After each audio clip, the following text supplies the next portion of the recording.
우리 함께 나눌 말씀의 제목은 부활 아침의 마리아, 베드로, 요한입니다.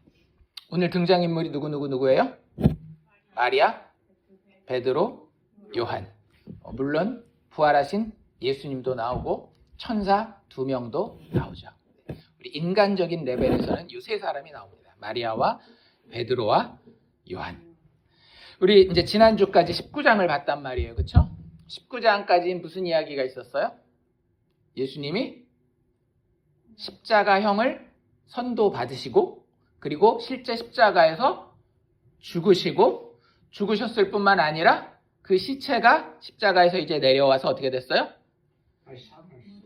아직 19장에서는 안 살아나셨죠. 19장까지만 보면 예수님은 십자가에서 내려오신 이후에 두 사람 있었죠. 아리마대 요셉과 니고데모라고 하는 두 사람에 의해서 장례식을 치르게 됩니다.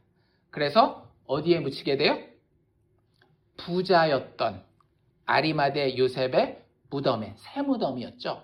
빌려서, 그러니까 예수님도 죽어서까지 렌트 내셔야 됐던 거예요. 물론 무료로 들어가시긴 했지만 죽어서까지 남의 무덤에 들어가야 되는 그런 예수님의 마지막을 우리가 19장까지 봤어요. 물론 그건 인간의 시각이었고 영적인 시각으로 봤을 때는 어땠어요?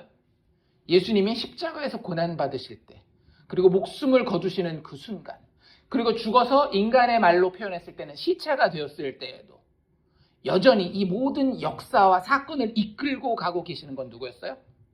예수님이었더라고요. 놀랍지 않습니까? 제가 계속 말씀드리지만 예수님은 절대 죽을 수 없는 분인 거예요. 모든 생명의 근원일 뿐만 아니라 죽음이 그를 한 번 삼켜본 적이 있잖아요. 삼켰을 때 어땠을까요? 뜨뜨뜨뜨 하고 내뱉을 수밖에 없는 생명의 소유자가 바로 예수님이라고 하는 거예요. 우리가 그걸 예수님의 십자가 죽음과 장례하는 과정에서 다 살펴봤습니다. 그리고 그건 어디에 다 이미 기록이 되어 있었어요? 성경에, 구약 성경에 이 오실 메시아 예수에 대해서 이미 다 기록된 대로 예수님이 고난받으시고 죽으시고 장사 지내는 모습까지 싹 다 봤단 말이에요. 여전히 예수님은 그 가운데서도 약속하신 말씀대로 하나님 아버지의 기뻐하시는 모든 뜻을 이루고 계셨고 그의 육체의 죽음 이후에도 여전히 아버지의 뜻을 이루어 아버지의 영광에 동참하는 존재로 계셨던 것을 보았습니다. 그리고 이제 드디어 우리는 20장으로 넘어온 거예요. 20장은 무슨 요일일까요? 월, 화, 수, 목, 금, 토, 일 중에 일요일입니다. 오늘 우리 교회가 일요일날 예배를 드리게 된 이유가 여기 있는 거예요. 예수님이 부활하신 요일이 무슨 요일이다? 일요일이다. 알고 계셨죠? 원래 구약의 안식일은 무슨 요일이었다라고요? 토요일이었습니다. 예수님이 부활하신 날이 토요일이 아니라 예수님이 부활하신 날은 여기 나와 있는 것처럼 20장 1절 처음에 뭐라고 나왔어요?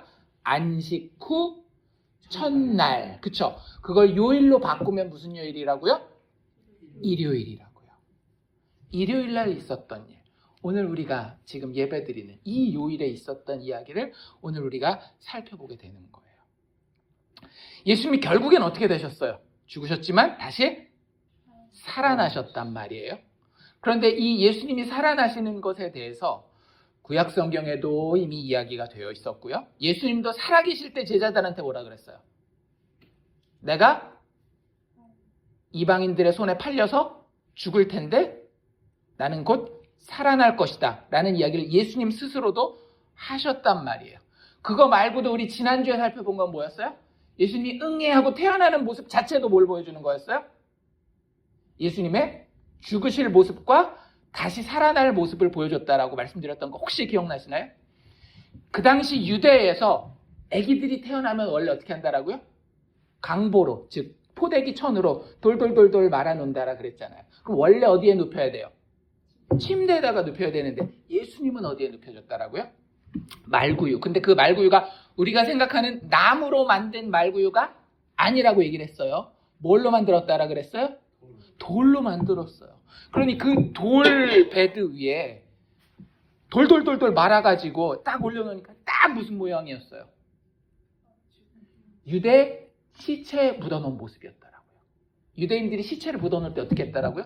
돌로 구멍 파가지고 거기 돌로 된 베드에다가 돌돌돌돌 이렇게 감아가지고 천으로 감아가지고 올려놓는 모습. 근데 이 예수님이 태어날 때에 돌로 된 베드 위에 천으로 감싼 인간의 몸이 누워 있는데 죽었어요? 살았어요? 살았어요. 뭘 보여주려고 하는 거예요? 예수님이 나중에 돌로 된 베드 위에 돌돌돌돌 천에 감겨서 누워 있을 텐데 산 자다 죽은 자다? 산 자다. 예수님은 태어날 때부터 내가 죽음 가운데 다시 살 자라고 하는 것을 그림 그대로 보여주고 있었던 거예요. 왜? 구약에 그렇게 약속이 되어 있었기 때문에. 그리고 자기가 그렇게 아버지의 뜻을 알고 제자들에게 계속 이야기하신 그대로 예수님은 죽음 가운데 그 돌무덤 가운데 살아나실 것을 이미 예고하고 계셨다라고 하는 거예요. 얼마나 이 예수님의 탄생과 예수님의 이 무덤 부활 이야기가 비슷한가 하면 예수님의 탄생 때 등장하는 두 개의 이름이 있습니다. 뭡니까? 모르세요? 예수님의 탄생하면 딱 이 두 명이 맨날 나오는데 크리스마스 연극할 때마다 나오는 두 사람인데 예? 목자는 이름이 없어요. 이름이 나오는 두 명 있습니다. 예수님 탄생 때. 마리아와 요셉. 그쵸? 예수님의 아버지 어머니니까 예수님 탄생 이야기 때 당연히 나와야 되겠죠. 근데 예수님의 무덤과 부활에도 똑같은 이름이 나오는 거 아셨어요? 우리 지난주에 무덤에 묻을 때 누구 나왔어요? 아리마대? 요셉. 그리고 오늘 예수님 부활하신 때 누구 나와요? 막달라? 마리아. 와, 진짜 놀랍지 않습니까? 물론 우연의 일치일 수도 있겠지만 그렇지 않아요.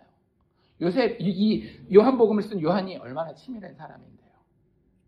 요한은 이미 나머지 마태, 마가, 누가복음을 다 알고 있는 사람이었어요. 그리고 거기에 누구누구가 예수님 이야기에 나오는지 언제 나오는지 다 알고 있었단 말이에요.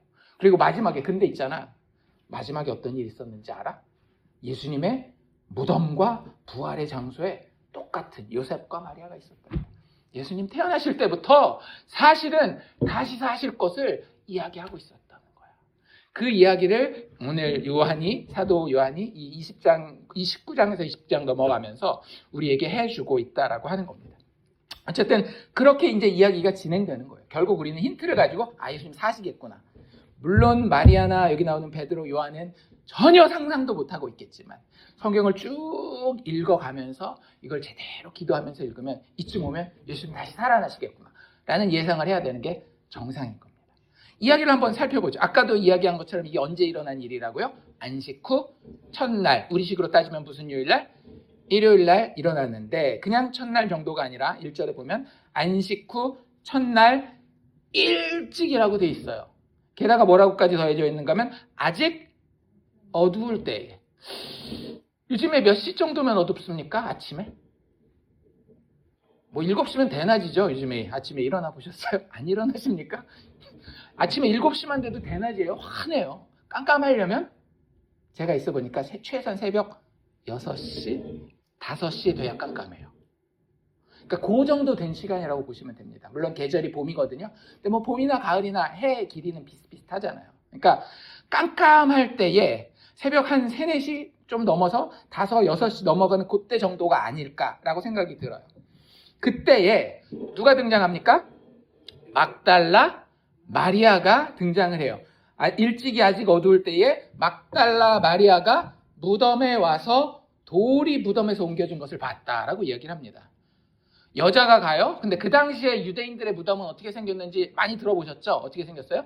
돌로 된 굴을 파고 그 앞을 돌로 막습니다. 실제 어떻게 생겼냐면요. 이렇게 생긴 빵이라고 생각하시면 돼요. 빵, 이렇게 카스테라 빵 있잖아요. 그런 식으로 돌을 자릅니다. 그래서 그걸 불려서 다녔다가 이제 가족묘거든요. 대부분의 유대묘들은. 그럼 이제 그 다음에 이제 다음 세대가 죽으면 또 이걸 굴려서 열고 사람 집어넣고 또 굴려서 닫는 그런 식이라고 보시면 좋아요. 근데 이제 그런 상황에서 마리아가 무덤에 가긴 가지만 제대로 된 장례식, 그 무덤에 지금 마리아가 가는 이유는 뭐냐면 예수님이 아무리 그 아리마대 요셉과 니고데모가 준비한 그 장례 절차에 의해서 뭐 우리식으로 얘기를 하자면 염도하고 이렇게 묻어드리기도 하고 매장도 하기도 했지만 아직 부족하다라고 생각했기 때문에 다시 정식으로 진짜 내가 존경하고 사랑했던 이 선생님을 잘 장례식처럼 해드리려고 가는 건데, 그러니까 여기는 안 나와 있지만 다른 마태, 마가, 누가복음에 보면 뭐라고 나와 있는가 하면 향품을 또 따로 준비해서 갔다라고 얘기가 나오거든요. 그래서 그걸 하려고 가는 건데 갈 때 계속 걱정이 뭐였을까요? 그죠, 돌문이죠. 난 여자니까 남자 장정들만 돼도 우리가 좀 어떻게 해보면 되겠지 이런 생각하는데 뭐 아무래도 이 근력에 있어서는 여자랑 남자랑 차이가 나잖아요. 근데 막상 무덤에 와서 보니 돌이 어떻게 돼 있대요? 열려 있어요. 이게 돌이 옮겨져 있다라는 게 그런 뜻입니다. 이렇게 굴려서 열려져 있는 거예요. 참 신기하죠, 그렇죠? 물론 우리는 그 이야기를 다 알고 있지만 교회를 오래 다녔기 때문에 예수님이 하신 일이에요, 그렇죠? 물론 천사들이 옮겼다 이런 이야기들이 나오지만 천사들도 다 누구 말을 듣는 거예요? 예수님 말 듣는 거거든요.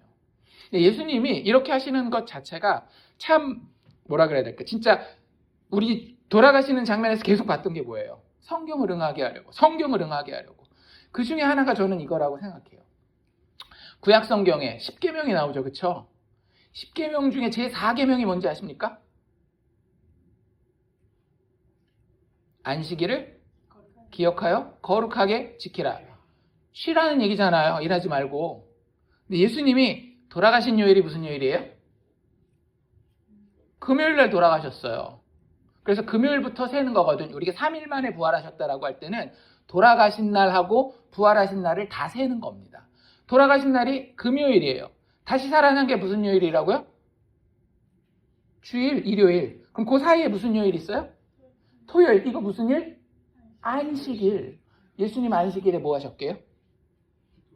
무덤에서 그냥 아무것도 안 하고 안식하셨어요. 진짜 놀랍지 않습니까? 예수님은 죽어서도 아버지의 말씀을 끝까지 순종하신 분이에요. 아버지가 사랑할 수밖에 없겠죠. 물론 부모는 자식을 다 사랑합니다만 부모가 정말 그 마음을 들여서 기쁘게 사랑하는 자가 누군지 아세요? 순종하는 자예요. 그래서 사울 왕에게 하나님이 그렇게 얘기하잖아요. 네가 나를 위해서 그렇게 열심히 한다고 그럴 필요 없어. 내가 무슨 재물을 원하디? 그러면서 하시는 말씀이 뭐예요? 순종이 제사보다 낫다라고. 순종이 제사보다 낫다라고. 내가 막 잘난 것처럼 하나님 앞에 아무리 막 열심을 내도요. 다 필요 없어. 너 오늘은 하루 종일 좀 자. 라고 하면 자는 거. 너 다 필요 없어. 너 오늘 뭐 음식이 그렇게 먹고 싶어? 하지만 오늘은 먹지 마. 했을 때 순종해서 오늘은 제가 배가 너무 고프지만 안 먹겠습니다. 순종하는 거. 그게 하나님이 가장 기뻐하시는 것인데 사람은 그걸 다 순종할 수 있어요? 없어요? 못해요. 내 눈에 보이는 게 있고 마음에 급한 게 있고 이러다 보면 안 되는 거예요. 근데 예수님은 어떻게 해서요? 죽기까지 순종하셨을 뿐만 아니라 죽어서도 순종하고 계시잖아요. 그러니까 예수님의 모습은 정말로 하나님 아버지와 뗄래야 뗄 수가 없는 가장 깊은 사랑의 관계를 가지고 있는 것을 우리가 볼 수 있다라고 하는 겁니다. 그리고 다시 이제 사람의 모습으로 보면 무덤을 지금 우리가 보니까 제일 먼저 방문한 사람이 누구예요? 막달라 마리아예요. 12제자 중에 그 누구도 아니고 막달라 마리아였는데 막달라 마리아 혼자 왔을까요? 누구랑 같이 왔을까요? 동생이랑 같이 왔을까요? 여기 보면 요한복음에는 이름이 막달라 마리아밖에 안 나와 있어요. 그렇잖아요. 제가 1절 다시 한번 읽어볼까요? 안식 후 첫날 일찍이 아직 어두울 때에 막달라 마리아가 뭐 다른 이름이 같이 붙어요? 안 붙어요? 안 붙죠. 막달라 마리아가 무덤에 와서 돌이 무덤에서 옮겨진 것을 보고 그 다음에 사실은 1절에서 2절 넘어가는 데에 스토리가 좀 있습니다. 근데 요한은 그걸 뺐어요. 왜냐하면 이미 마태, 마가, 누가복음에 다 기록이 돼 있기 때문에. 요한은 바로 어디로 넘어가는가 하면 무덤 문이 열려있네? 그리고 바로 어디로 넘어가는가 하면 그래서 마리아가 누구한테 가요?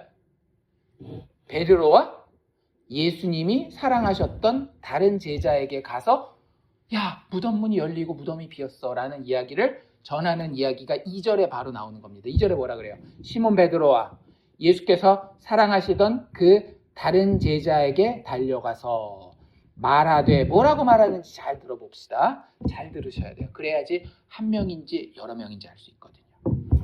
뭐라고 말하는가 하면 사람들이 주님을 무덤에서 가져다가 어디 두었는지 내가 알지 못하겠다. 이렇게 얘기했습니까? 내가가 아니라 우리가 알지 못하겠노라 이렇게 얘기를 해요. 나는 몇 명이에요? 한 명. 우리는 몇 명이에요? 여러 명. 2명 이상. 그렇죠? 그러니까 여기서 마리아가 베드로랑 요한한테 와서 예수님 없어졌어 라고 이야기하는데 거기서 내가 가봤는데가 아니라 뭐라고요? 우리가 잘 알지 못하겠다. 우리가 가봤다라고 하면서 막달라 마리아 말고도 몇 명이 더 있었구나라고 한 걸 알 수 있어요. 그래서 나중에 혹시 궁금하시면 집에 가서 마가복음 16장 마가복음 맨 마지막 장이거든요. 그러니까 마태복음이 됐건 마가복음이 됐건 누가복음이 됐건 예수님의 부활 이야기를 보려면 그 성경의 맨 마지막 장을 보면 됩니다. 그래서 마태복음은 28장 보시면 되고요. 마가복음은 16장 보시면 되고 누가복음은 24장 보시면 예수님의 부활 이야기가 나오는데 그중에 마가복음 16장 1절에 예수님의 무덤에 그날 주일날 아침에 찾아갔었던 여자들의 이름이 나와요. 제가 읽어드릴게요. 안식일이 지남에, 안식일 지났으니까 이제 일요일이라는 얘기죠. 막달라 마리아와, 나왔죠? 막달라 마리아. 근데 그게 끝이 아니에요. 막달라 마리아와 야고보의 어머니 마리아와 또 다른 마리아가 한 명 더 있네요. 또 살로메라는 또 다른 여자가 있었는데 이 여자들은 다 누구냐면 예수님이 지금 예루살렘 근처에서 십자가에 못 박혀 죽으시잖아요.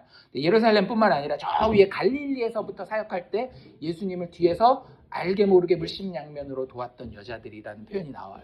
그 여자들이 어디까지 따라온 거예요? 예수님이 죽으시는 십자가 장면, 예루살렘까지 지금 따라와 있는데 자기네 집으로 아직 돌아가지 않고 사흘째 되는 이 날에 안식 후 첫날 일요일 날에 막달라 마리아와 야고보의 어머니 마리아와 또 살로메가 가서 예수께 바르기 위하여 향품을 사두었다가 아까 제가 말씀드렸죠. 다시 정식으로 예수님을 존경하는 의미에서 장례 절차를 다시 하기 위해서 이 세 여자가 찾아갔던 거예요. 그랬는데 오늘 여기 보니까 돌은 이미 무덤에서 옮겨져 있고 그 안에 확인해 보니까 자신들이 지금 뭘 찾고 있어요? 예수님의 시체 찾고 있단 말이에요. 무덤은 어디 있는지 다 아는데 무덤은 어디 갈 리가 없잖아요.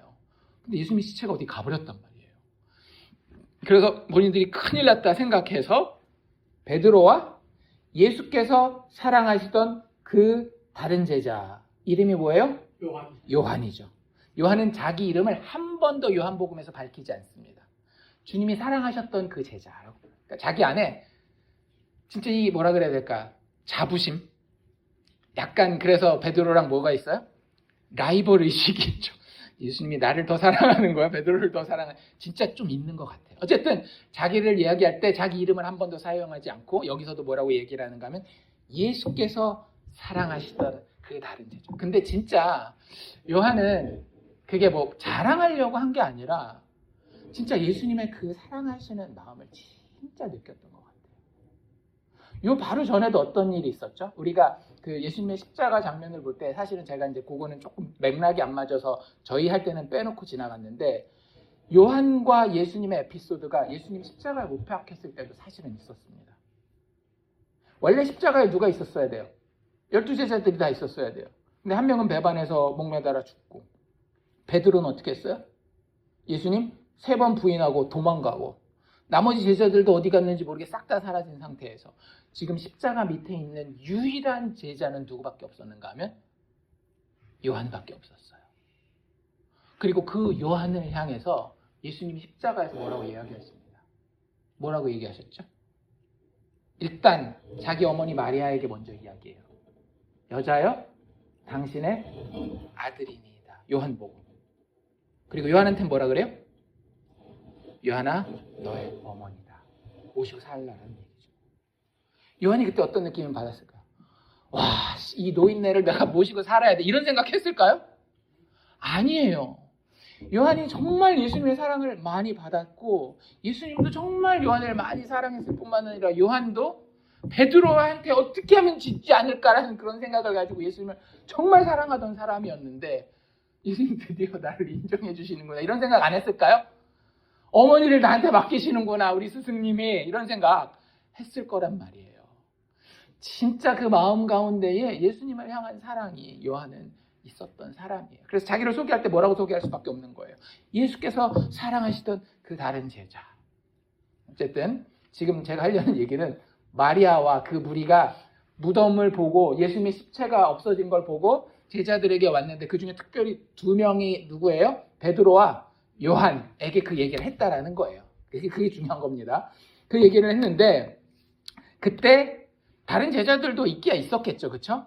다른 제자들은 그냥 이 얘기가 꼭 무슨 얘기 같아요? 만우절 거짓말 같지 않아요?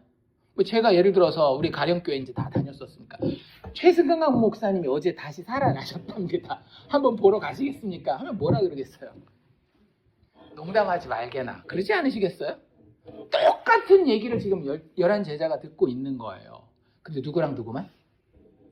베드로랑 요한만 벌떡 자리를 벅차고 일어난 겁니다. 그래서 막 4절에 보면 뭐라고 돼 있어요? 둘이 같이 다름질하더니 달리기를 합니다. 그냥 달려서 갔다라고 얘기를 하면 되는데 이 요한에게 베드로에 대한 이 경쟁심이 분명히 있었다니까요. 누가 먼저 도착했다를 써놨어요? 안 써놨어요? 써놨어요. 누가 먼저 도착했게요? 요한 자기가 먼저 도착했대요. 여기 뭐라 그랬는가 하면 둘이 같이 다름질하더니 그 다른 제자, 이거 누구예요? 요한 자기 얘기하는 거예요. 그 다른 제자가 베드로보다 더 빨리 달려가서 먼저 무덤에 이르렀다. 내가 예수님 무덤 비었다 그랬을 때 제일 먼저 뛰어갔어. 그 얘기하는 거예요 지금. 근데 이제 문제는 뭐였느냐? 그 다음에 어떤 일이 있었는가 하면 무덤이니까 무덤 가라 그러면 쉽게 가시겠어요? 아직 깜깜할랑 하는데 좀 꺼려진단 말이에요. 그러니까 요한이 먼저 도착은 했는데 들어갔어요? 못 들어갔어요? 못 들어갔어요. 뭐만 했어요? 시체가 없어졌다니까 확인은 해야 되니까 여기 정확하게 나온 표현대로 구부려서 이렇게 살펴봤다라는 거예요. 이렇게. 그래서 구부려서 세마포 놓여있는 걸 확인했어요. 세마포가 뭐예요? 죽었을 때 우리 수의라 그러죠. 한국에서는 장례식 할 때 수의 입힌다라고 얘기를 하잖아요. 그러면 수의가 딱 사람이 들어있으면 어때요? 이렇게 사람 모양이 있어야 될 거 아니에요. 그렇죠? 근데 여기 보니까 수의가 있긴 있는데 사람 없는 게 분명한 거예요. 아마 뭐 이렇게 납작한 모습으로 되어 있었던지 뭐 그랬겠죠. 세마포 놓인 것을 보았는데 들어가기는 했어요? 안 했어요? 안 들어갔어요. 요한은 안 들어갑니다. 근데 그 뒤에 시몬 베드로가 따라와서 시몬 베드로는 생각이 있는 사람이에요? 없는 사람이에요? 시몬 베드로는 생각을 일단 안 합니다. 뭐부터 하고 봐요? 행동부터. 성격이 엄청 급해요. 누구 말 듣고 뭐 이렇게 그런 거 없어요. 그냥 이거 해야라도 하면 막 성격이 급한 그런 스타일이기 때문에 막 늦게 달려왔지만 내가 졌네 이런 생각도 없이 그냥 오자마자 따라와서 무덤에 확 들어가 버립니다. 무덤에 들어가서 보니 확인하는 거예요. 근데 진짜 요한이 봤던 것처럼 똑같이 뭐가 있어요? 세마포가 그대로 놓여져 있는 거예요. 그런데 베드로는 조금 더 깊이 들어갔으니까 요한이 못 봤던 거를 하나 더 봅니다.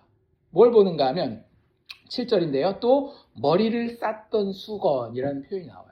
그러니까 우리 이제 사람의 몸을 이렇게 입혀놓기도 하지만 특히 그 당시에 그 유대인들이 우리 냅킨 있잖아요. 그쵸? 수건 정도, 작은 수건 정도 되는 그런 냅킨을 식탁에서 보통 두고 씁니다. 근데 이제 그런 수건 종류를 사람을 묻을 때에 그 얼굴이 좀 상처가 나고 좀 망가지면 우리도 이렇게 막 화장하고 고치잖아요. 그런 것처럼 심지어 막 찢은 사람은 꼬매기도 합니다.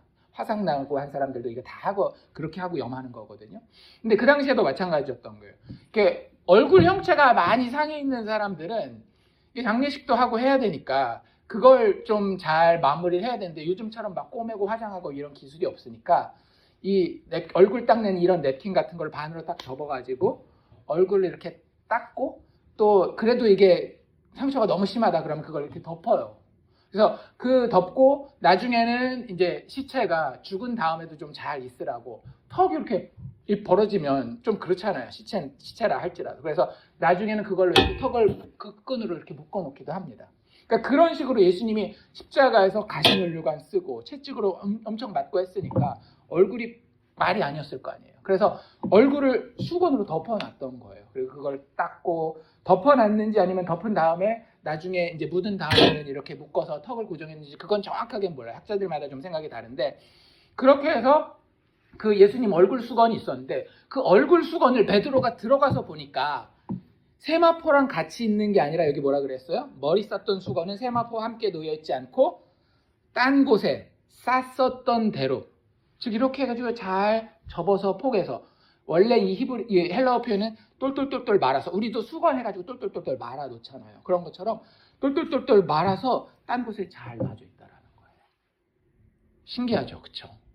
일단 시체가 없어지긴 했는데 그것도 그렇지만 이게 이렇게 똘똘똘똘 말려져 있다라는 거. 결국에는 결론이 이거였던 겁니다. 8절에 보면 그때야 무덤에 먼저 갔던 다른 제자도 누구? 요한도 들어갑니다. 베드로가 들어간 이후에 그 다음에 요한도 따라서 들어간 거예요. 들어가서 그 표현이 재밌어요. 들어가 보고 믿더라. 드디어 이제 예수님의 빈 무덤과 이 세마포를 보고 이 요한이 믿음을 가지게 된 건가요? 아닌가요? 믿은 겁니까? 안 믿은 겁니까? 분명히 나와 있잖아요. 예, 들어가서 보고 무덤이 비었다라는 걸 믿은 거예요. 빈 무덤을 믿었다라고 하는 겁니다. 정확하게 9절에 뭐라고 그래서 해설이 나와 있는가 하면 괄호 안에 이렇게 나와 있어요. 9절은 그 요한의 상태를 정확하게 설명하는 건데 뭐라고 나와 있는가 하면 그들은 베드로와 요한을 얘기를 하는 겁니다. 성경에 그가 죽은 자 가운데서 다시 살아나야 하리라 하신 말씀을 아직 안다 모른다? 알지 못하더라. 뭐는 믿은 거예요? 무덤이 비었구나. 이건 믿은 거예요. 근데 뭘 못 믿은 거예요? 예수님이 살아나셨구나. 구약 성경의 예언대로 또 그리고 예수님이 생전에 이야기하시던 대로 내가 죽은 자 가운데서 다시 살아날 것이다 라고 하는 부활에 대해서는 믿지 않았던 겁니다. 구약의 이 이야기가 어디 나오죠? 시편에 나옵니다. 시편 16편 10절인데요. 이렇게 기록되어 있어요. 이는 주께서 내 영혼을 스올에 버리지 아니하시며, 스올은 지옥을 이야기를 하는 겁니다. 여기서 나는 메시아, 오실 예수님을 이야기를 하는 거예요. 이는 주께서 내 영혼을 스올에 버리지 아니하시며 주의 거룩한 자를, 이거 메시아, 예수님을 얘기를 하는 건데, 주의 거룩한 자를 멸망시키지 않을 것임이니이다 라고 나와 있어요. 그래서 멸망시키지 않는다라는 게 옛날 뭐라 그래야 될까, 우리 지금은 개역 개정인데 개역 한글에는 썩지 아니할 것을 주의 거룩하신 자가 썩지 않으실 것임이니이다 라고 이렇게 표현이 되어 있거든요. 그래서 이걸 시편 16편이 정말 예수님에 대한 이야기인지를 어떻게 아는가 하면 나중에 사도행전 13장에 가면 사도 바울이 비시디아 안디옥에 가서 설교할 때 이런 이야기를 해요. 예수님의 복음에 대해서 유대인들한테 이야기하는데 사도행전 13장 34절에서 37절인데 뭐라 그랬는가 하면 또 하나님께서 죽은 자 가운데서 그를 일으키사 다시 썩음을 당하지 않게 하실 것을 가르쳐 이르시되, 사도 바울이 지금 설교하는 거예요. 야, 니네들 구약 성경 못 봤어? 구약에 나와 있잖아. 하나님께서 죽은 자 가운데서 그 메시아를 다시 일으켜서 썩음을 당치 않게 할 거라고 구약이 이야기했잖아 라고 사도 바울이 설교하는데 그때 인용하는 게 이 구절입니다. 이르되 내가 다윗의 거룩하고 미쁜 은사를 너희에게 주리라 하셨으며 또 다른 시편에 일렀으되 주의 거룩한 자로 썩음을 당하지 않게 하시리라 하였느니라. 이 시편 16편 10절을 정확하게 인용해서 사도 바울이 설교한 거예요. 그리고 뭐라고 이야기를 하는가 하면 많은 사람들이 시편 16편을 누구 이야기라고 생각했는가 하면 다윗 이야기라고 생각했어요. 왜? 시편 16편을 누가 썼으니까? 다윗이 썼으니까 다윗 이야기인가 보다 시편 16편 이렇게 생각했는데 사도 바울이 아니야, 다윗이 썼지만 자기 이야기는 그림자로만 들어있는 거고 실제로는 그게 오실 메시아에 대한 이야기였어 라고 이렇게 해설을 붙입니다. 뭐라고요? 다윗은 당시에 하나님의 뜻을 따라 섬기다가 잠들어서 조상들과 함께 묻혀 썩임을 당했다 안 당했다? 당했죠. 다윗의 묘가 우리한테 있는데 들어가 보면 다 썩어서 뼈밖에 안 남았는데, 그러니까 시편 16편은 다윗 이야기가 궁극적으로 아니었다라는 거예요. 누구 얘기였다라는 거예요? 오실 메시아 이야기였다라는, 예수님 이야기였다라는 거예요. 그래서 다윗은 당시 하나님의 뜻을 따라 섬기다가 잠들어서 그 조상들과 함께 묻혀 썩음을 당하였으되 하나님께서 살리시니, 이게 누구예요? 예수님. 하나님께서 살리신 그분은 썩음을 당하지 아니하셨나니 라고 사도 바울이 설교한 게 있어요. 그걸 누구도 알고 있는 거예요. 요한도 알고 있는 거예요. 근데 지금 생각해보니까 내가 그때 무덤에 들어갔을 땐 알았다 몰랐다? 몰랐다라고 해요. 자기에 대한 부끄러운 고백하는 겁니다. 내가 그때 예수님 무덤 처음 방문했을 때는 사실은 뭘 믿었나? 무덤이 비었다라는 빈 무덤만 믿었다. 근데 뭘 믿지 않았다?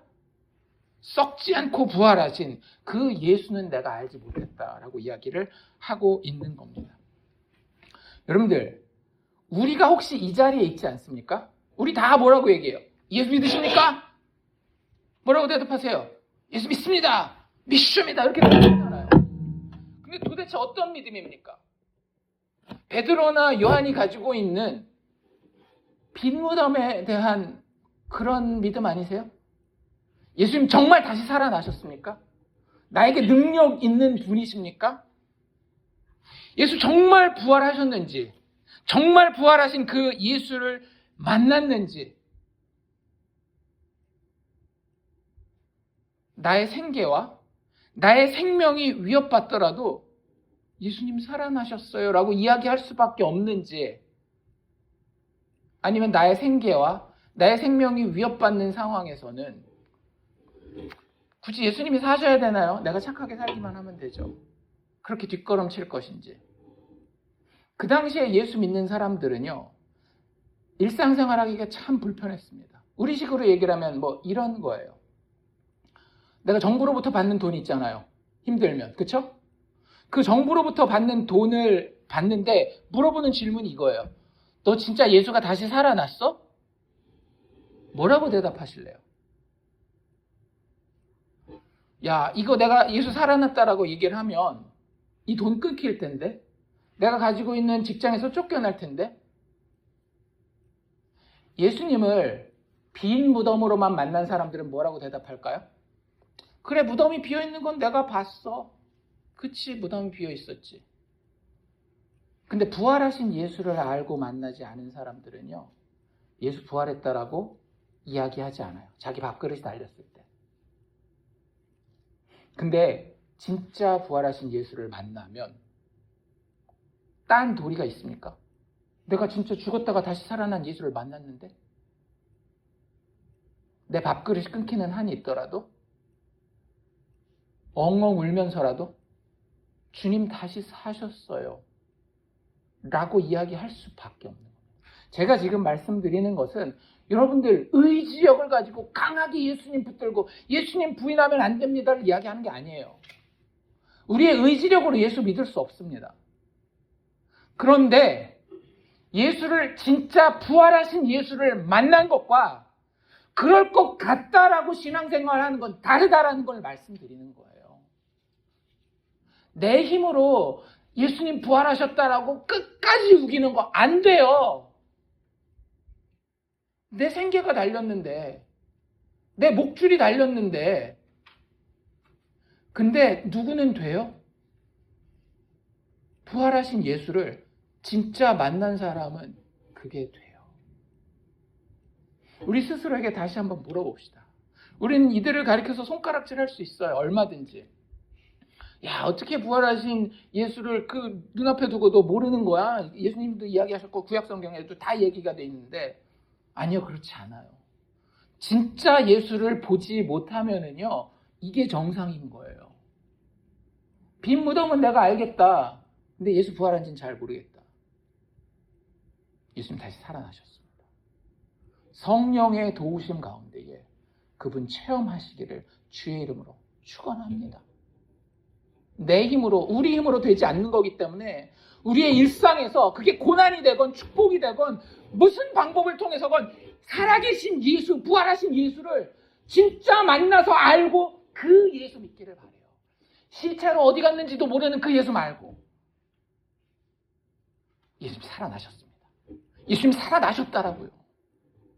그래서 이 날이 즐겁도다 이날이라고 우리가 고백하는 날이 되는 거예요.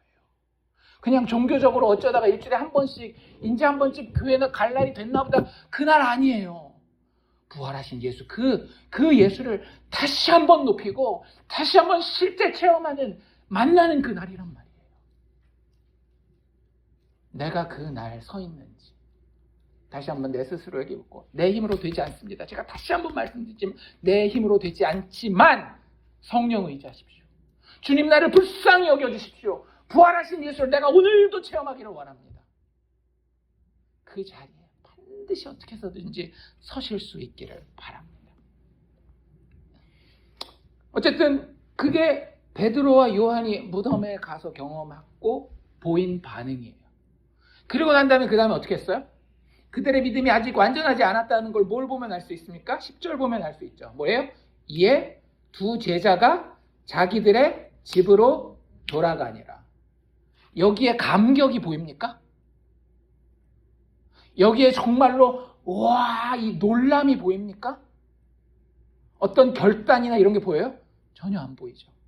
그냥 집으로 돌아가 버려요. 왜? 부활하신 예수를 만나지 않았기 때문에. 무덤이 비었다? 오케이. 종교생활 정도는 내가 해야 되겠다. 신이 있는 것 같으니까. 나중에 천국과 지옥이라도 있으면 혹시 지옥 가면 안 되니까 종교생활은 해야 되겠지만 부활하신 예수는 못 봤어요. 그냥 무덤이 비었다라는 정도만 보는 거예요. 근데 이야기가 여기서 끝나지 않아요. 이야기가 여기에서 끝났다라고 한다면 참 우리에게도 비참할 거예요.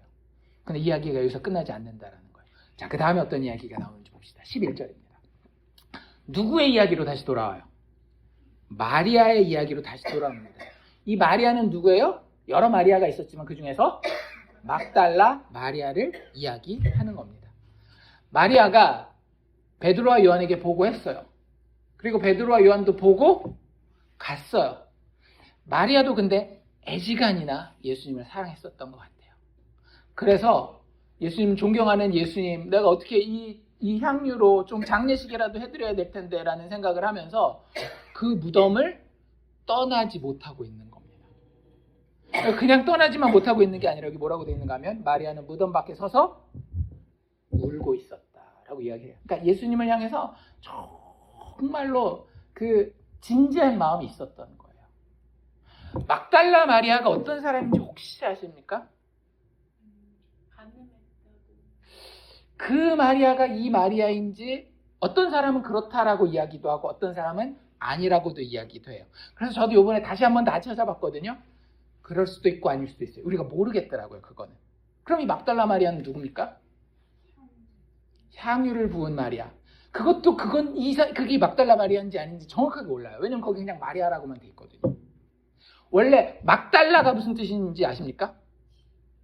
이 사람은 욕심이 많아가지고 막 달란 말이야 이런 얘기예요? 아니죠. 그게 아니라 막달라는 어떤 동네 이름이에요. 근데 마리아가 워낙 여러 명 있으니까 어떤 마리아인지 구분해야 될 건, 옛날에도 우리 뭐 홍길동 있으면 교회 똑같은 홍길동 2명 있으면 어떻게 했어요? 홍길동 A, 홍길동 B 이랬던 것처럼 마리아도 그걸 구별하기 위해서 야고보의 어머니 마리아 뭐 이렇게도 얘기를 하고, 또는 예수님의 어머니 마리아 이렇게도 얘기하고, 또는 여기 나와 있는 것처럼 막달라라는 동네에서 온 막달라 마리아 이렇게도 얘기했단 말이에요. 막달라 마리아는 사실은 우리한테 알려진 게 의외로 별로 없습니다. 그냥 향유를 부은 그 마리아가 당연히 마리아지 않을까? 아니면 그 간음했던 현장에 붙잡혔던 그 사람 정도 되니까 그렇게 향유를 부었겠지, 그 사람이 막달라 마리아가 아닐까라는 생각은 하지만, 충분히 그럴 수 있지만 정확하게 그런지는 성경에 안 나와 있어요. 한 가지 성경에 정확하게 나와 있는 게 있어요. 막달라 마리아에 대해서. 뭘까요? 귀신 들렸던 자예요. 7 귀신 들렸었던 자라는 표현이 정확하게 나옵니다. 막달라 마리아에 대해서. 예수님이 그런 비유 드셨던 거 기억나세요? 어떤 사람에게 귀신이 있었는데 그 귀신을 쫓아내줬더니 그 귀신이 막 갈 곳을 찾아다니다가 갈 데가 없으니까 자기 원래 나왔던 곳을 보고 거기 깨끗이 비어있는 거 보고 7 귀신을 더 데리고 들어갔다 그랬잖아요. 그러니까 아마 그게 막달라 마리아의 이야기와 관계가 있는 게 아닐까라는 생각이 드는 그런 비유거든요. 막달라 마리아는 그거 하나만 성경에 정확하게 나와 있어요. 7 귀신 들렸던 자. 그러니까 들렸던 자니까 지금은 어떤 거예요? 예수님이 다 쫓아서 내보내신 자겠죠. 악한 영으로부터 분명하게 자유롭게 됨을 체험한 거예요. 그러니까 그 어떤 다른 12제자들보다도 가장 영적인 체험을 한 사람이 바로 이 막달라 마리아였던 겁니다. 그러니까 다른 제자들은 다 무슨 체험만 했어요? 그냥 겉에 보이는 현상만 체험했잖아요. 근데 막달라 마리아는 자기에게 병 고침 정도도 아니고 내 안에 귀신이라고 하는 악한 영의 세력이 있었는데 그게 나아가는 진짜 가장 체험할 수 있는 레벨에서는 가장 깊은 영적인 체험을 한 자가 이 막달라 마리아였던 거예요. 그러니까 별의별 얘기를 다 해요. 자기 상상력으로 성경 읽는 사람은 봐라 막달라 마리아가 얼마나 예수님을 사랑했냐, 둘이 사실은 사귀었었다, 나중에 애도 낳았다, 뭐 이런 얘기까지 막 하는 사람들이 있는데 다 성경 제대로 안 읽는 사람들이고, 막달라 마리아는 7 귀신 들렸다가 예수님의 그 하나님의 권능으로서 쫓음을 체험한 사람이었었던 거예요. 그러니까 예수님을 떠날 수가 없는 거죠. 예수님이 나를 떠난다에 대해서도 생각을 할 수가 없었기 때문에 마지막까지 무덤에 붙어 있는 거예요. 그래서 무덤 밖에 서서 울고 있었고, 울면서 구부려서 계속 미련이 있으니까 혹시 내가 잘못 본 거 아닐까, 어디 안 살펴본 데가 있을까 해가지고 구부려서 무덤 안을 계속 들여보고 있는 겁니다. 밖에도 찾았다가 혹시 두고 꺼냈다가 밖에다가 어디 둔 데 없나, 풀숲 같은 데 탁 뒤지다가 내가 또 못 본 데 있나 해가지고 또 들어가서 무덤도 보고, 지금 계속 그러고 있는 거예요. 근데 12절 갑자기, 그러니까 지금까지 분명히 무덤에 여러 번 왔다 갔다 한 겁니다. 마리아는 처음 이게 들어가는 게 아니에요. 주변도 찾다 무덤도 보다가 하면서 12절 이번에 들어갔는데 어떤 일이 있는가 하면 흰옷 입은 2 천사를 보게 됩니다. 예수의 시체 누였던 곳에 이 흰옷 입은 몇 명? 2명이죠. 이거 중요합니다. 2명의 천사가 있는데 하나는 머리편에, 또 하나는 발편에 있었다. 요거 어디서 보던 그림 아닙니까? 천사의 천사. 천사의 천사. 이게 나오는 장면이 구약에 있어요. 천사의 천사. 어디? 가브리엘은 혼자 나와요. 둘이 천사의 천사. 하나님의 임재, 즉 임마누엘을 상징하는 아주 중요한 장치가 구약 성경에 있었습니다. 뭐예요? 법궤, 언약궤.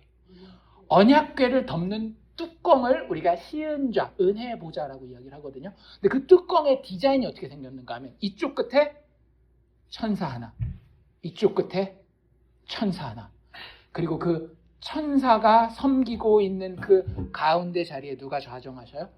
하나님이 좌정하시는 거예요. 지금 딱 이 모습이 그런 모습인 거예요.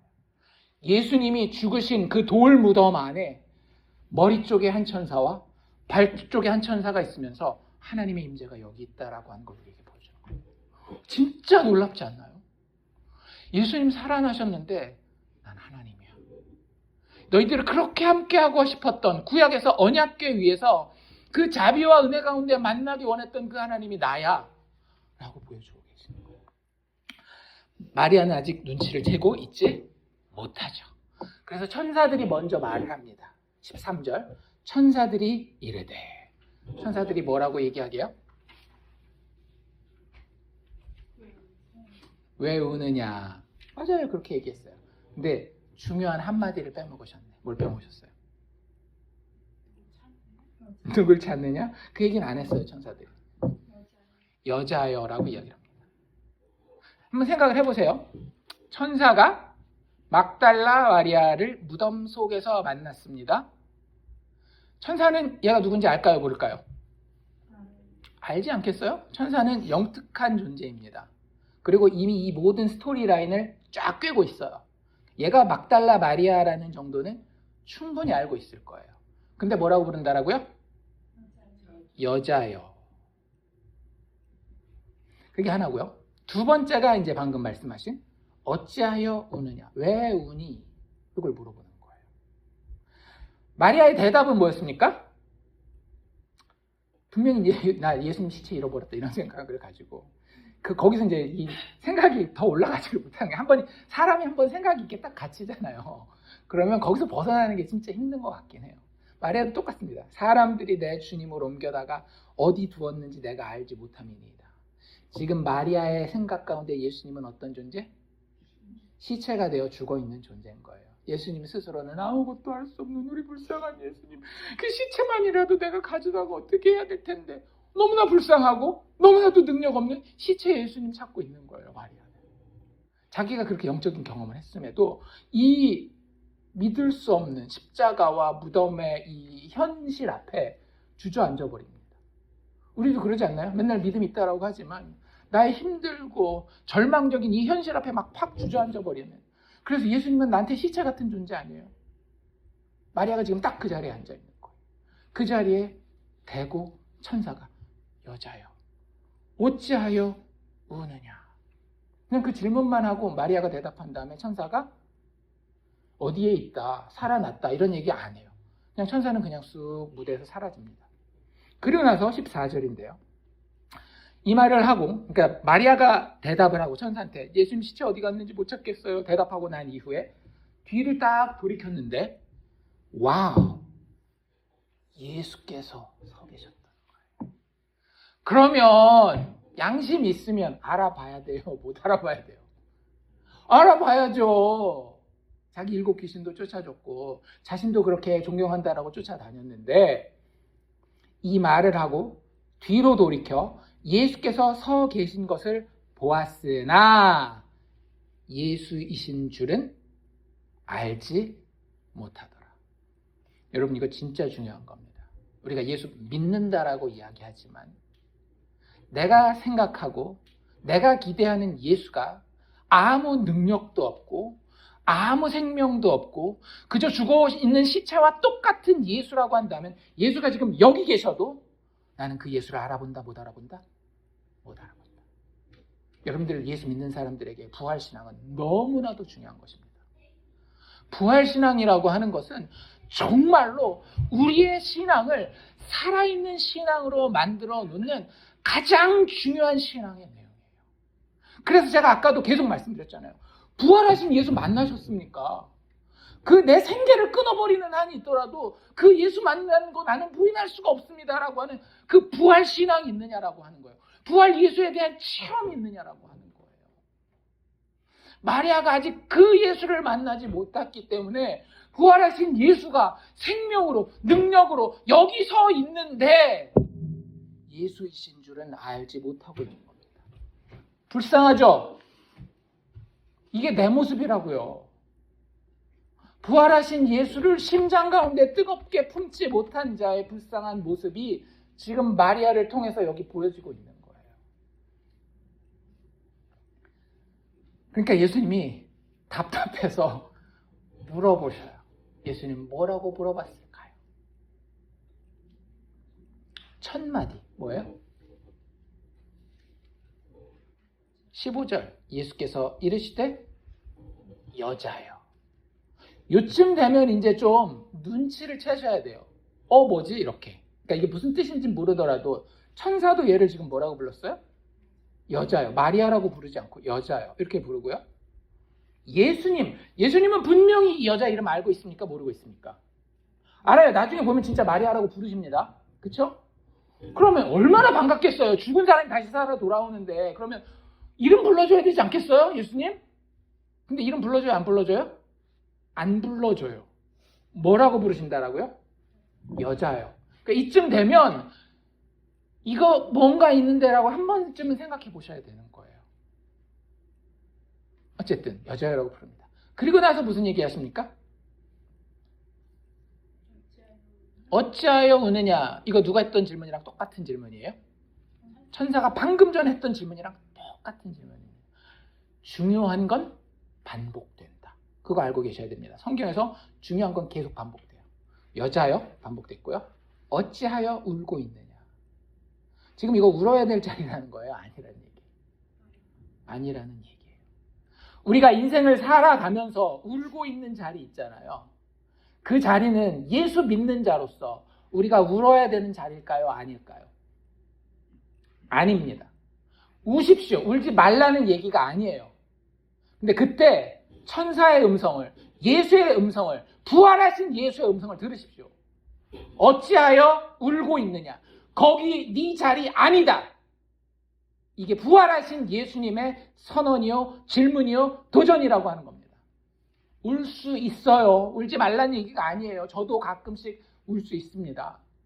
근데 예수님의 음성을 들을 때 그 음성 똑바로 들으라는 거예요. 뭐라고요? 왜 우느냐? 왜 우느냐? 왜 울고 있었을까요? 예수님이 안 보여서. 자기 눈앞에 있는데요? 안 보인죠. 왜 안 보여요? 아까 제가 이미 답을 말씀드렸어요. 마리아가 찾고 있는 예수는 어떤 예수예요? 시체 예수, 죽은 예수예요. 지금 우리에게 똑같은 이야기를 하고 있습니다.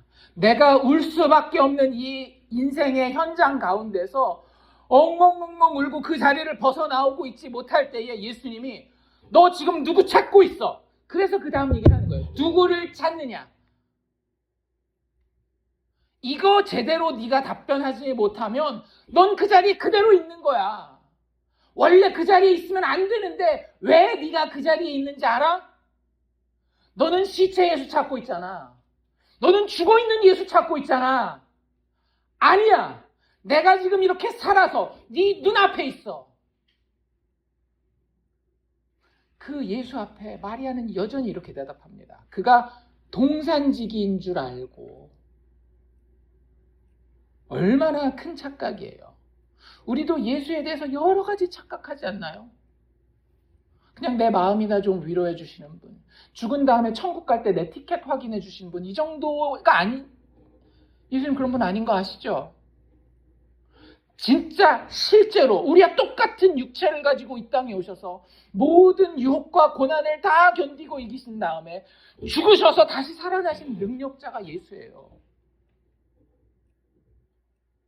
그 예수가 내 눈에는 아직도 시체나 찾아줄 동산지기 정도로밖에 보이지 않는다라고 한다면 참 그게 안타까운 겁니다. 그리고 이렇게 얘기하죠. 주여, 당신이 옮겼거든 어디에 두었는지 내게 이루소서. 그리하면 내가. 와, 누구 앞에서 누구 찾고 있는 거예요? 예수 앞에서 예수 찾고 있는 거예요.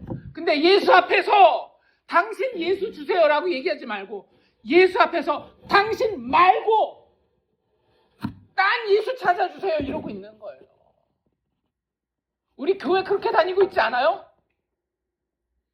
부활하신 예수가 내가 너의 모든 인생과 영혼을 영원토록 부활 생명 가운데 책임지겠다라고 하는데 주님 그 예수 말고요.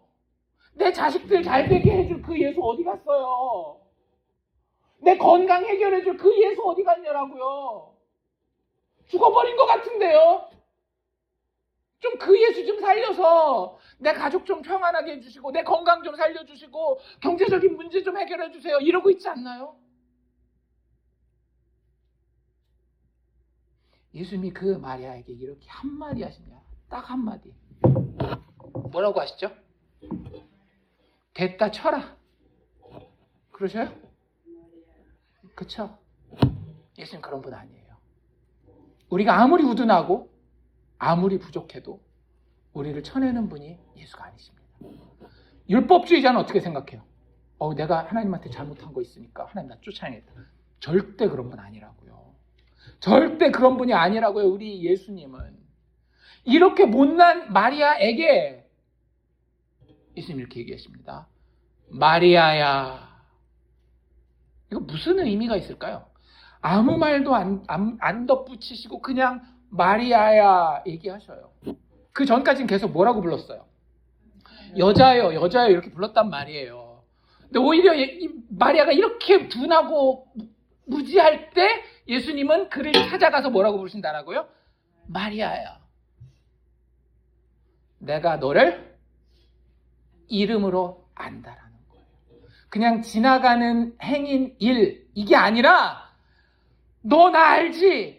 나도 너 알아. 내가 너 7 귀신 들렸을 때에 얼마나 엉엉 울고 그것에 대해서 안타까워했고 그 분노를 가지고 성령의 능력으로 네 안에 있던 7 귀신 쫓아냈는지 너 기억해야지. 너의 그 죄의 문제, 악한 영에 속한 그 문제를 내가 이제는 완전히 해결하기 위해서 네가 죽어야 될 죽음을 죽고 다시 살아난 거야. 마리아야. 나야 나. 다시 살아난 예수. 그게 예수의 부르심입니다. 예수님 오늘도 우리를 부르고 계셔요. 이름으로. 우리가 아무리 둔하고 아무리 몰상식하고 아무리 부족해도 예수님이 이름으로 나를 오늘 부르고 계시더라고요. 마리아야. 이 부름이 내 심장에, 내 영혼에 닿으면 어떤 일이 벌어지는지 아십니까? 비로소 예수가 보이는 거예요.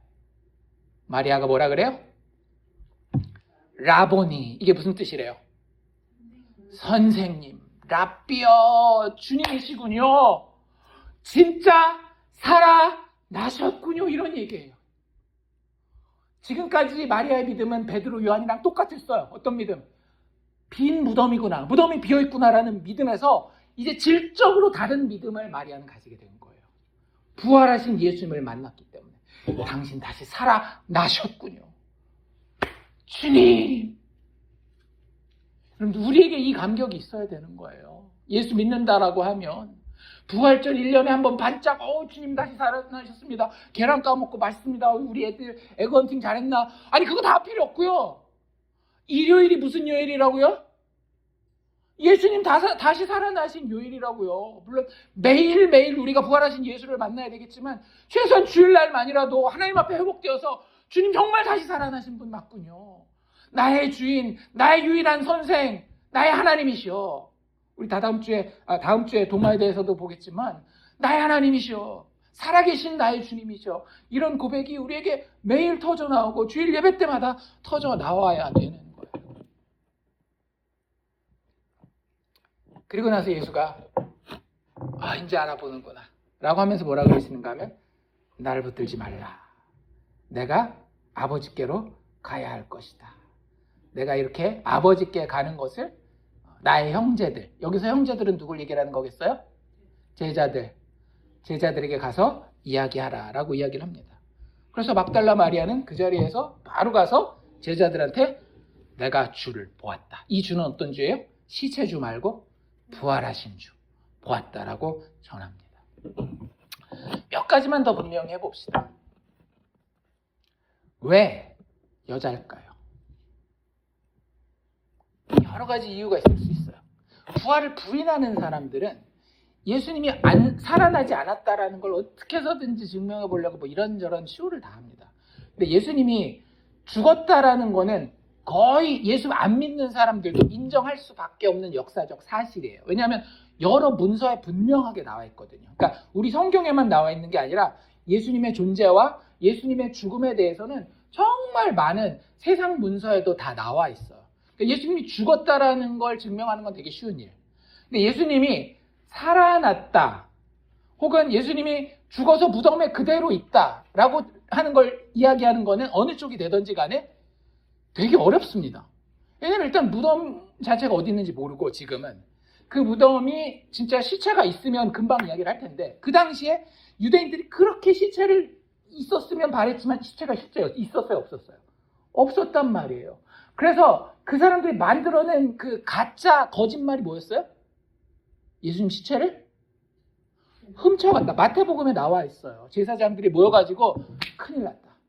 시체가 없어졌다. 이거 어떻게 해야 되겠느냐. 왜냐하면 예수님이 살아있을 때부터 뭐라 그랬습니까? 내가 다시 살아날 거다. 살아날 거다 했으니까 이제 큰일 난 거예요. 그러니까 군병들, 거기 지키던 군병들 시켜서 거짓말을, 소문을 퍼뜨리게 하죠. 뭐라고요? 시체 누가 훔쳐갔다라고.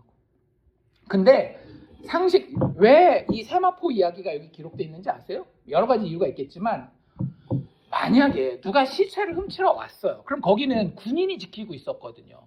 그 군인을 처단해야 되고, 그러면 거기 가서 세워라 내워라 시체 구경도 하고 예수님 혹시 좋은 팔찌나 목걸이 같은 거 했나 이런 거 막 살피고 그러겠어요? 그리고 다 해보고 시체는 가져가야 되겠고 보물이랑 가져가야 되겠고 여기 예수님 쌌던 수의는 잘 벗겨놓고 잘 머리 쌌던 수건은 잘 포개서 접어서 똘똘똘똘 말아놓고 그리고 가겠냐라고요. 만약에 누군가 시체를 도둑질하러 왔으면 어떻게 하면 제일 좋은 거예요? 빨리 시체 들어서 뭐 이 소위를 벗기건 세마포를 벗기건 안 벗기건 상관없이 그냥 도망가면 되는 거 아니겠어요? 근데 여기 보면 그대로 세마포 있고 얼굴 쌌던 수건도 접혀져 있더라고요. 예수님 시체 도둑 맞은 거 아니에요. 분명히 예수님이 죽으셨다라고 하는 겁니다. 또 한 가지는 뭐냐면요. 만약에 예수님이 살아나셨다라고 하는 것에 대해서 진짜 야 이거 진짜 믿을 만한 일이야 라고 반대로 교회 쪽에서 이야기하려면 여자를 내세우면 안 돼요. 왜냐하면 그 당시에는 여자들은 법정에 나가서 증인을 할 수 있었을까요? 없었을까요? 없었어요. 그 당시에는 인구 셀 때 여자 수도 세지 않았습니다. 재판장에서 여자가 증인이요 하면은 아무리 살인 현장을 그 자리에서 봤다 할지라도 여자가 하는 말을 어떻게 믿어? 이 시대, 이런 시대였어요. 근데 요한복음뿐만 아니라 마태, 마가, 누가, 요한 사복음서에 다 예수님의 부활을 빈 무덤을 처음 목격한 자가 누구래요? 여자래요. 그러니까 그런 의미에서 예수님이 일어났었던 예수님의 이 부활의 이야기를 여자가 봤다라고 성경에 쓰고 있는 건 만약에 진짜 살아나는 것을 믿게 하기 위해서 거짓말로 꾸민다라고 하면 만들어낼 수 있는 이야기가 아닌 거예요. 만약에 만들어낸 이야기였다라고 한다면 수제자인 베드로가 회개하고 다시 찾아가서 부활하신 예수님을 만났습니다. 이래야 될 거 아니에요. 근데 예수님 부활하시고 첫 번째로 만나는 여자가 막달라 마리아. 여자란 말이에요. 그리고 거기에 천사도 여자여 라고 부르고 예수님도 여자여 라고 부르고. 왜 여자입니까? 물론 방금 얘기한 것처럼 이게 사실이라는 걸 보여주기 위한 장치이기도 해요. 더 중요한 이야기가 있어요.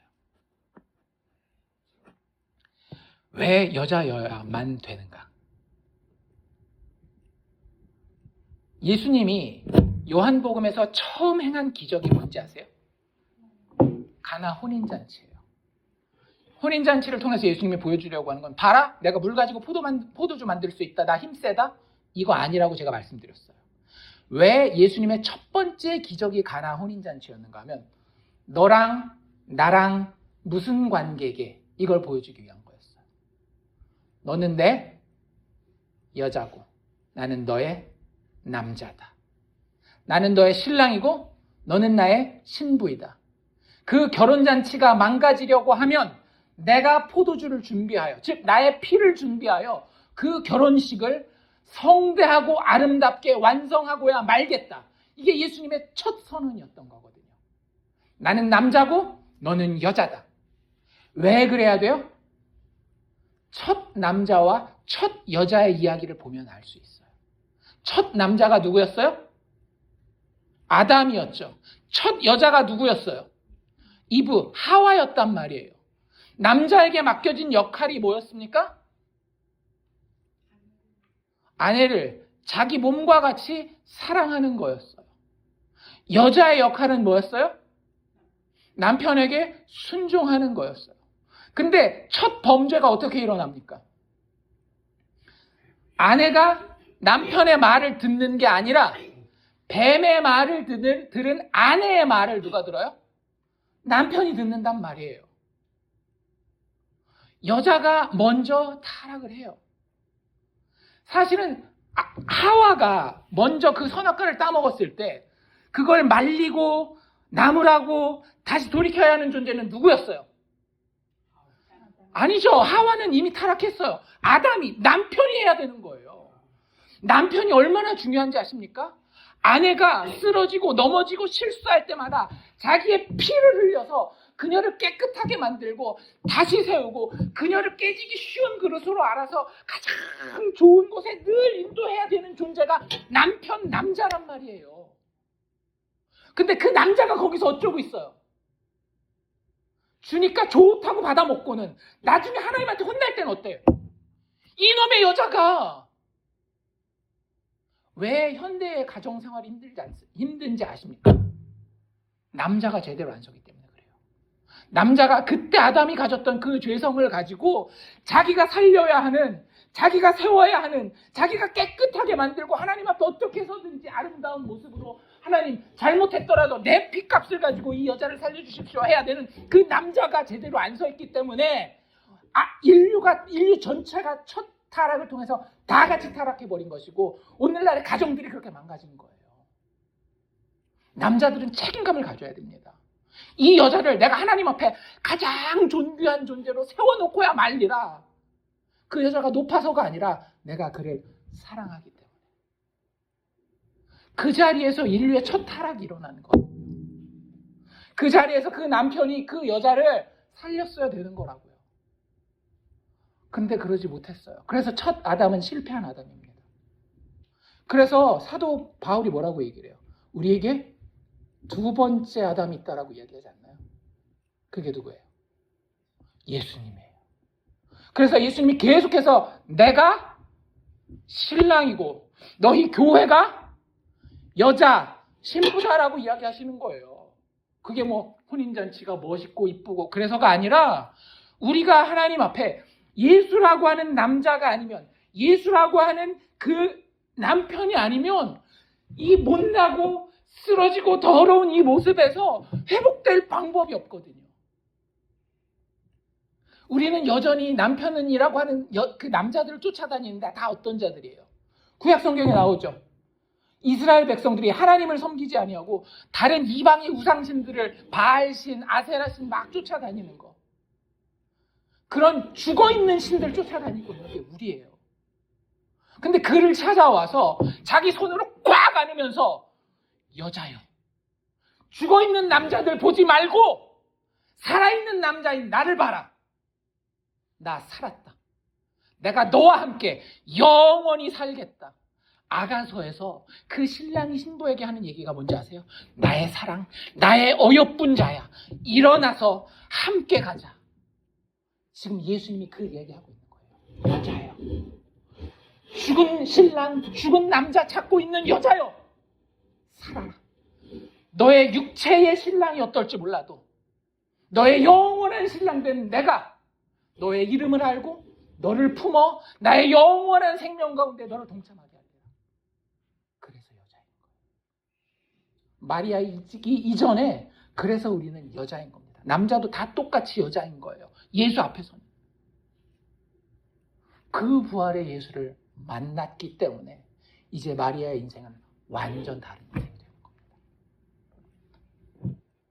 마리아는 드디어 부활의 첫 증인이 되고 있는 거예요.